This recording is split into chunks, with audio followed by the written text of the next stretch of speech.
Hello, hi everyone. कैसे हैं आप सब? Hope all of you are doing fine, right? So today we are starting a new paper at our professional level, ATX. ठीक है, तो थोड़ा सा एटीएक्स का ओरिएंटेशन समझते हैं।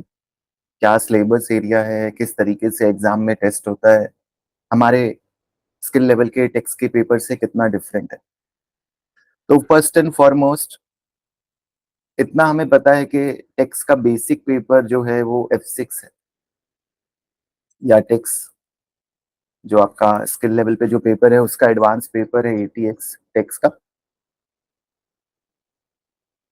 और प्रोफेशनल लेवल का पेपर है। तो पहले तो बच्चों एक बात ये समझ लो कि जो एटीएक्स का पेपर है ना, ये आपके चारों ऑप्शनल पेपर में जो आपके प्रोफेशनल लेवल में होता है, एएफएम, एटीएक्स, एपीएम और ट्रिपल ए, उन तीनों में सबसे ज्यादा पासिंग रेट। तो सबसे पहले तो गुड न्यूज आपके लिए यही है कि passing rate is very high. और reason being same, you can know if you have given F6। अब तो टैक्सेशन का भी एग्जाम्पशन देने लग गए। ACCA is providing exemption even of taxation, which personally I think don't is not right. You will know soon why I'm saying this, even in this orientation session. If possible, students should avoid specifically taking exemption of tax. तो पहली बात तो ATX को optional paper में choose करने का कोई फायदा है क्या? तो काफी फायदे हैं। एटीएक्स आपको टैक्स का काफी अच्छा नॉलेज प्रोवाइड करता है, and if you want to go in the taxation, that this paper will help you in that also. Plus, there are certain exemptions in UK. For example, if you want to do Institute of Chartered Accountant of England and Wales, you want to be qualified from ICAEW, वहां से भी अगर आप qualification लेना चाहते हैं accountancy की, तो वहां पे भी एटीएक्स के बेसिस पे आपको एग्जामेशन मिल जाती है। वो आप उनकी वेबसाइट पे चेक कर सकते हैं। बहुत ज्यादा डिस्कशन का रिक्वायरमेंट नहीं है वो तो। I obviously know you are all doing ACCA, तो ACCA is already sufficient enough. But if you want to go to other qualification, then this ATX paper will help you in those qualification also. But the most important thing is the knowledge of text, because text एक बहुत important और frequent work है। And secondly passing rate भी बहुत अच्छा है ATX का। आपने देखा है टेक्स का भी पासिंग रेट बहुत अच्छा है, तो सेम एटीएक्स का भी पासिंग रेट अच्छा है। बट हाँ, कैच ये है, डिफिकल्ट नहीं है एटीएक्स। पासिंग रेट ऑब्वियसली तभी हाई है, बट सिलेबस वास्ट है इसका। सिलेबस काफी वास्ट है, एक ये कैच है। अगर आप कंपेयर करेंगे चारों पेपर में, सबसे अच्छा पासिंग रेट एटीएक्स का ही मिलेगा। बट हाँ, सिलेबस पढ़ने को बहुत कुछ है, समझ आ जाता है, बस आपको टाइम देना। तो वास्ट चीजों के साथ क्या करना है, उसको प्रॉपर टाइम देना। अगर आप उसको प्रॉपरली टाइम एलोकेट करेंगे तो there is no chance of failure in ATX, until unless आप खुद ही चाहते हैं पेपर को पास नहीं करना, देन ओनली कुछ इशू होगा, वरना you will soon easily crack. Just try to revise syllabus as much as possible. और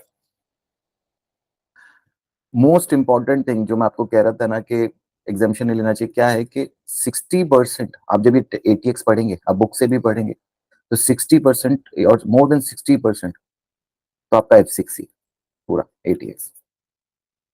तो F6 जिसने पढ़ा है उसको मालूम है अपने आप में ही कितना सारा सिलेबस था, है ना? There was income tax, corporation tax, CGT, capital gain tax, there is inheritance tax, that is VAT. Topics तो वही है जो F6 में टॉपिक्स थे कि इनकम टैक्स निकालना होता था हमें इंडिविजुअल का। उसके अंदर हम property income, partnership, employment income, business gains, self employment, काफी कुछ पढ़ा करते थे ना। वही सब यहाँ भी पढ़ना है, अभी करेंगे सिलेबस सीरियल के बाद। बट एटीएक्स में क्या डिफरेंस आ जाता है टैक्स से? देखो, 60% तो सिलेबस आपको सेम ही मिलना है बुक के अंदर। वो 40%, 30-40% जो एक्स्ट्रा नया आता है ना, उस पर थोड़ा ज्यादा ध्यान देना है। 60% तो आपको पुराना पढ़ना ही पढ़ना है, प्लस 30-40% जो एक्स्ट्रा है। For example, overseas taxation. Overseas is more like international taxation. दोनों हमें, कंपनी के लिए और इंडिविजुअल के लिए, दोनों के लिए ओवरसीज टैक्स कंप्लायंसेस पढ़नी। वो एक आपका नया एरिया आ जाता है। और आपके पुराने चैप्टर्स के अंदर they added some new areas, थोड़ा थोड़ा नया नया एरिया सब में मिलेगा। ऐसे करके there is a increase in ATX. But जो एटीएक्स में मेन डिफरेंस है वो टेस्टिंग का है बच्चों। सिलेबस में तो चलो ठीक है, प्रोविजंस आपने F6 में भी पढ़े हैं, एटीएक्स में भी सीख जाओगे। बट टेस्टिंग का पैटर्न डिफरेंट है, क्योंकि F6 में more they focused on calculation based. If you remember कि एक क्वेश्चन आता था 10 मार्क्स का जो टेक्स्ट प्लानिंग का होता था, जिसमें आपको एक सिनेरियो दिया और कंपनी के लिए whether you should form a company और whether you should do not form a company, you should do work as an individual. Text का क्या क्या डिफरेंट डिफरेंट सिनेरियो में टेक्स्ट का क्या कॉम्प्लिकेशन होगा, टेक्स्ट क्या क्या टेक्स्ट इश्यूज आएंगे, उस टाइप के क्वेश्चंस कम आते हैं, कैलकुलेशन लेवल ज्यादा आता है। तो उस टाइम पे आप एक जूनियर की तरह कर रहे होते हो, टेक्स्ट को सीख रहे होते हो। अभी ATX में you are considered at a consultant level, professional level. तो आपको यहाँ पे जो ज्यादा क्वेश्चन आएंगे, टेस्टिंग जो होगी आपकी, वो मोर टेक्स्ट प्लानिंग के अकॉर्डिंग होगी। आपको सिनेरियोज दिए जाएंगे, कैलकुलेशन ऑब्वियसली होगी, ऐसा नहीं है 50% विल देर भी कैलकुलेशन। प्रोफेशनल लेवल में तो वैसे भी कैलकुलेशन हर पेपर में ही कम है, इवन इन SBR आपको मालूम है कितना ही कैलकुलेशन आता है। AFM जैसे प्रैक्टिकल पेपर में भी दे लॉट ऑफ थ्योरी दे है, तो ATX में भी कैलकुलेशन है, 40-50% कैलकुलेशन वो आपसे कैलकुलेट टेक्स्ट तो करवाएगा, बट उसके बाद you have to explain, evaluate, assess, planning the questions, the way of testing the question is very different।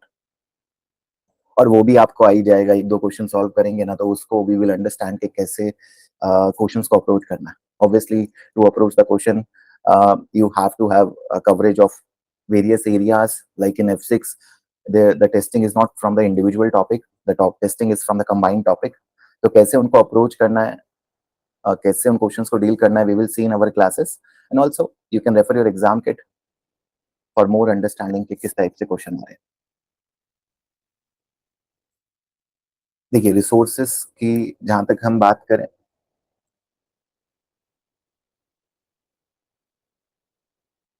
ATX के लिए तो लेटेस्ट आप स्टडी किट को, लेटेस्ट हमेशा लेटेस्ट स्टडी किट को रेफर करिए। कोई भी स्टडी किट रेफर कर रहे हैं, लेटेस्ट स्टडी टेक्स्ट को रेफर करिए, इट विल हेल्प यू। कोई भी चेंज होगा, कोई भी अमेंडमेंट है, तो वो आपको स्टडी टेक्स्ट से आइडिया लग जाएगा। प्रैक्टिस प्लेटफॉर्म आपके पास है to practice. I hope all of you are aware, इस लेवल पे यू मस्ट हैव क्लियर 1 और 2 पेपर्स ऑलरेडी। तो प्रैक्टिस प्लेटफॉर्म का भी आप लोगों को नॉलेज है ही। बाकी there are other resources, technical articles etcetera, but most important are these 3 things, your study text, practice platform, your kit. Kit को थोड़ा लेट टच करिएगा, आई विल रिकमेंड। थोड़ा सा सिलेबस पे फोकस करिए, स्टडी टेक्स्ट को जो भी टॉपिक कर रहे हैं उसको स्टडी टेक्स्ट से जरूर पढ़िए। एक टेक्स्ट में ये हैबिट बनाइए कि चैप्टर को बुक से पढ़ना ही पढ़ना है। उसकी टेस्ट अंडरस्टैंडिंग बनाने से बहुत क्लैरिटी मिल जाता है। स्टडी टेक्स्ट को पढ़िए, even if you don't want to read the study text, go through the topics and do the test understanding. But I will recommend कि आप कोई भी चैप्टर पढ़ रहे हैं, इनकम टैक्स भी पढ़ रहे हैं, चाहे F6 वाला है, सेम चीजें पढ़ रहे हैं, but do refer study text. You will understand that how our syllabus is designed for ATX or how it is different from F6 and how to approach the questions। TUS will help you on that part। ठीक है, तो वही इसमें कोई नई चीज नहीं, मैं आपको बता रहा हूँ। Hit study text practice platform, read the study text. कोई भी टॉपिक है उसका स्टडी टेक्स्ट से जरूर रीड करना है। 60% सिलेबस आपका F6 का ही है। फिर उसके बाद ATX में क्वेश्चन का टेस्टिंग अलग है, पासिंग रेट बहुत अच्छा है, सिलेबस थोड़ा सा वास्ट है। तो थोड़ा सा अगर मैं आपको मेजर सिलेबस एरिया आपका दिखाऊं ATX का, तो ये आपका सिलेबस एरिया है, राइट।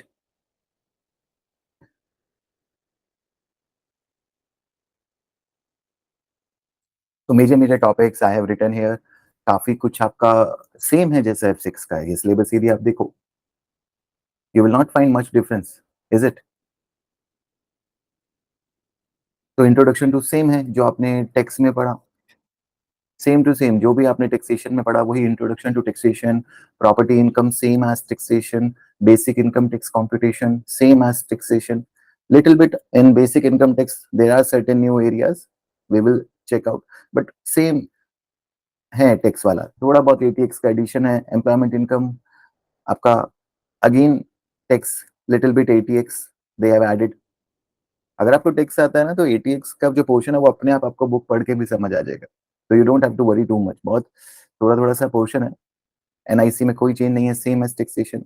पेंशन में थोड़ा बहुत है, tax plus ATX you have to consider little bit changes of ATX। Trading income same as tax, capital allowance same, laws for individual same, partnership mostly same. Overseas aspect of income tax, अच्छा overseas aspect हमें दोनों के पढ़ने हैं, corporate और इसके, तो ये आपका टैक्स प्लस एटीएक्स आ जाता है। सॉरी, टैक्स तो बल्कि यहाँ पे है ही नहीं, ये तो पूरा पूरा का पूरा नया एरिया, इसके बारे में टैक्स में तो कोई जिक्र ही नहीं था, एकदम नया एटीएक्स का एरिया। करेक्ट है, यही सारी चीजें आपने टैक्स में भी पढ़ी है। बाकी टैक्स एडमिनिस्ट्रेशन जैसा आपने इंडिविजुअल के लिए पढ़ा है, इन सब में भी ये भी you have already studied in tax, इसमें इन सब में थोड़ा थोड़ा एटीएक्स का एरिया ऐड हुआ है, बट सबसे इंपॉर्टेंट सीजीटी है, वेरी इंपॉर्टेंट, ध्यान रखना। आपके सिलेबस का सबसे इंपॉर्टेंट एरिया सारे में से जो आता है वो सीजीटी आता है, ओवरसीज, सीजीटी, कॉर्पोरेशन टैक्सेशन, इन सब पे आपको बहुत फोकस रखना है। इन सब पे you have to have lot of focus. तो ये आपका मोटा मोटा सिलेबस एरिया है, आप जैसे देख पा रहे हो कुछ भी नया नहीं है। All these chapter you have already studied, उसमें जो एड ऑन है, एक्स्ट्रा है, वो पढ़ना है। 60 वो तो आना ही चाहिए, प्लस एड ऑन आना चाहिए। तो उतना नहीं आता है तो वैसे ही आपको बैलेंस समझ नहीं आएगा, तो पहले अपना टेक्स्ट बिल्ड करना है, फिर एटीएक्स पे फोकस करना है।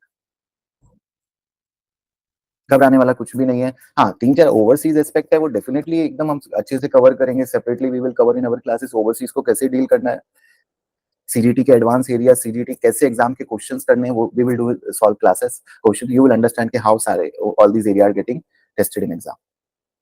अगर आप बात करें तो फॉर एग्जांपल हमारी बुक में भी अगर हम चैप्टर से भी लिंक करें इनको, तो कुछ कुछ लिंकेज मैं आपको देता हूँ, जैसे कॉर्पोरेशन टैक्स है, तो हमारी बुक में आप F6 की बुक में देखेंगे तो स्टार्ट जो होता है F6 की बुक में वो इनकम टैक्स से होता है, यहाँ पे ऐसा नहीं है। यहाँ पे स्टार्ट किया है कॉर्पोरेशन टैक्स से, क्योंकि कॉर्पोरेशन टैक्स यहाँ पे काफी वाइटल बनता है। I think chapter 1 to 5 if you will see, they are focused on corporation टैक्स।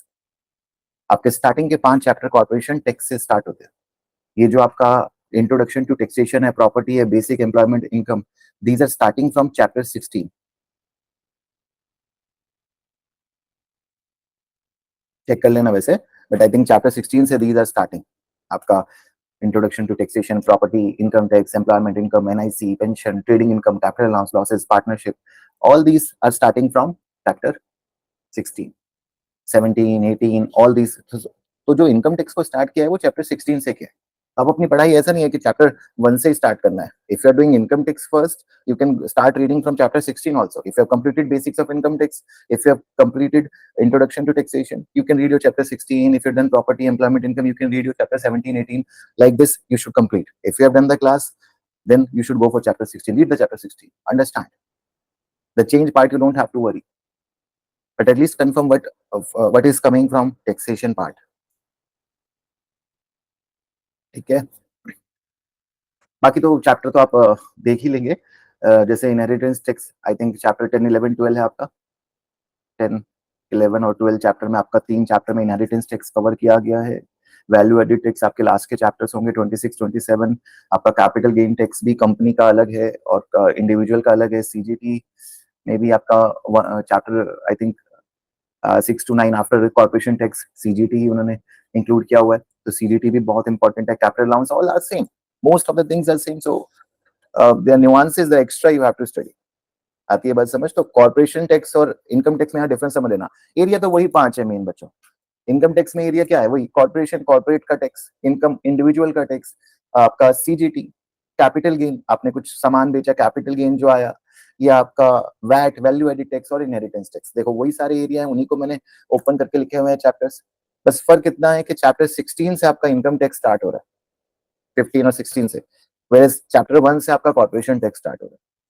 और कॉर्पोरेशन टैक्स के स्टार्ट में भी सेम वही F6 वाली चीज है, अकाउंटिंग पीरियड को किस तरीके से समझते हैं हम कॉर्पोरेट के केस में, और हाउ टू डील विद, जो हमने F6 में देखा था वही सारा। ठीक है, यहाँ तक सिलेबस एरिया सबको समझ आता है।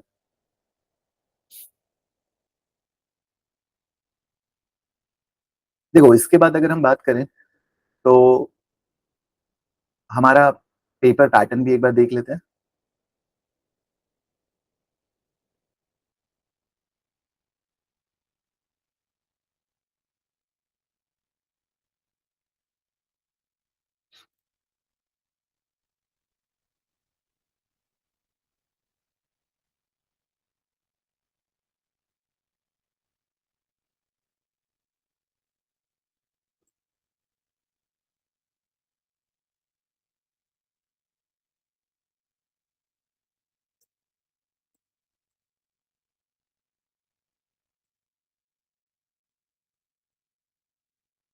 like any other professional level paper, here also you will have 3 questions. देख लो. Examination format. The exam will feature 3 multi-text questions and analysis of marks available for each set out below. तो एक तो सबसे अच्छी बात जो आपके लिए हुई है ना प्रोफेशनल लेवल में कि 100 मार्क्स के पेपर में पासिंग तो अभी भी वही है कि आपको 50 मार्क्स लाने हैं पास होने के लिए, बट पेपर को डिवाइड कर दिया है 20 और 80. मतलब 80% तो आपका कोर्स का पार्ट है, ये तो आपको कोर्स से आपको टेस्ट होगा, और 20% वही आपकी एनालिसिस, कम्युनिकेशन, कमर्शियल एक्यूमेन, वही 5 स्किल्स, प्रोफेशनल स्किल्स टेस्ट करते हैं. तो इसके लिए तो एडिशनली आपने तैयारी किया है प्रोफेशनल स्किल्स के लिए. तो प्रोफेशनल स्किल्स के लिए you have to keep in mind कि आपका क्या टोन है, किस तरीके से पूछा है, एनालिसिस, एक्सप्लेनेशन. जितना अच्छा आपका ये कोर्स होगा, जितना अच्छा आप ये 80% करोगे, ऑटोमेटिकली 20% का मार्क्स यू विल फेच. तो आई ऑलवेज रिकमेंड स्टूडेंट कि आप सेपरेटली इस 20 को लेके वरी मत करो, आपका पेपर ही अब 80 का हो गया, ये तो 3 के मार्क्स आपको आने ही आने हैं. ठीक है, तो जितना अच्छा इसे 80 पे फोकस करोगे वो 20 का रहेगा. तो पेपर अब आपका ओनली 80 मार्क्स ही है, तो उससे टाइम आपको बहुत ज्यादा मिल जाता है. प्रोफेशनल स्किल के लिए ना कुछ एक्स्ट्रा लिखना है, ना एक्स्ट्रा केयरफुल रहना है, इतना आंसर अच्छे से अच्छे प्रेजेंट करना है, जो एनालिसिस पूछिए उसको प्रॉपर देना है, अपने आप ही 20 marks you will get. If your 80 is not good, 20, how will you get 20? 80 is good, obviously 20, there will be some marks of you will get from 20 also. तो वही है, देखो टेक्निकल मार्क्स, पहला क्वेश्चन 50 मार्क्स का आएगा, 2 question 25 और 25 marks के. Section A में 50 मार्क्स का, 25 मार्क्स का. Technical marks, professional skill marks, आपके 10 मार्क्स का इसमें प्रोफेशनल स्किल है, इसमें 5 और 5 मार्क्स का प्रोफेशनल स्किल है. तो क्वेश्चन तो 40 मार्क्स का ही हुआ, और ये 20 मार्क्स के हो गए, 80 मार्क्स का पेपर हुआ आपका. क्या कहता है आगे, देखो. Section A question will be a case study consisting of number of exhibit. अच्छा, तो सेक्शन ए क्या होगा, केस स्टडी होगी, तो मैंने आपको ऑलरेडी बताया एक सिनेरियो होगा. The 50 mark will compromise 35 technical marks, 5 ethics marks and 10 professional marks. तो यहाँ पे आपको 5 मार्क्स एथिक्स के भी मिल रहे हैं. तो हमारे पास प्रोफेशनल एथिक्स का भी सेपरेट चैप्टर है, and I know ethics is not a new thing for the professional. In other paper also they cover ethics, तो यहाँ पे भी हमें एथिक्स का देखना है, तो हमारे लिए और अच्छी बात है. कम होता जा रहा है. 5 marks for ethics, 10 marks for professional, तो क्वेश्चन तो 35 मार्क्स का रह गया आपका. कंटेंट जो आपको तैयार करना है वो 35 मार्क्स का करना है. Two compulsory. Section B question will generally consist of a single exhibit of information set of requirement. जब हम क्वेश्चंस करेंगे एग्जाम पे तो हमें समझ आएगा ये सब. You don't have to worry कि क्वेश्चंस में कैसे अप्रोच करना है. वी विल सी एथिक्स को कैसे करना है, टेक्निकल मार्क्स और professional marks. So two compulsory question section भी generally consist of single exhibit of information and set of requirement. तो single exhibit रहेगा, जैसे सेक्शन ए में मल्टीपल एग्जिबिट होंगी, बी में नहीं होंगी, एक ही एग्जिबिट होगी, उसी पे रिक्वायरमेंट्स होंगी 3-4. Candidate will be expected to undertake both calculation and narrative work. The question will be scenario based and may involve consideration of more than one tax, some element of planning and interaction of taxes. ठीक है. Tax rate allowance information will be given, वही same F6 की तरह. 3 घंटे आपको मिलेंगे paper करने के लिए, 15 मिनट आपको प्लानिंग टाइम मिलता है प्रोफेशनल लेवल पे, और 50% आपका passing marks. Checkout.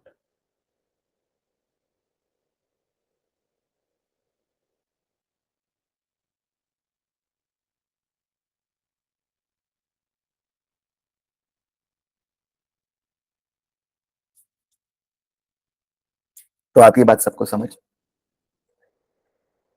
So accordingly you have to prepare. Text से ATX का transition समझो. 60% of your syllabus is taxation. Now exemption has created this issue because if you are exempted, then in ATX you are totally in a new territory. So student don't want to venture ATX. उनके लिए ATX एक problematic paper हो जाता है. But again, even if you have not given text, ATX को किया जा सकता है,